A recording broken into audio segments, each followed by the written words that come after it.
Hello everyone, welcome back to our channel Tutormania. In this video, I am going to show you how you can download and install Grand Theft Auto Vice City the Definitive Edition. So let's get started.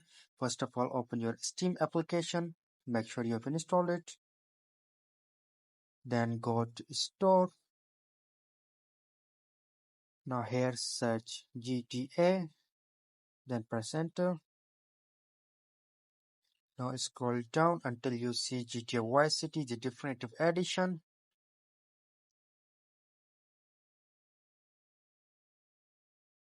Now here again scroll down. Press in cart. Now go to continue to payment. So once you have selected your payment method and press continue, the game will be sent to your library home. Then you have to head toward library.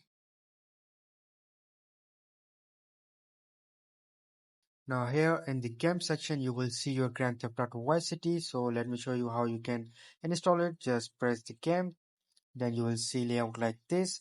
Then press install. Once you have pressed install, the Grand Theft Auto Vice City the Definitive Edition will get installed on your PC. So that's it. That's how you can download and install GTA Vice City the Definitive Edition on your PC. Thanks for watching. See you in the next video. See ya.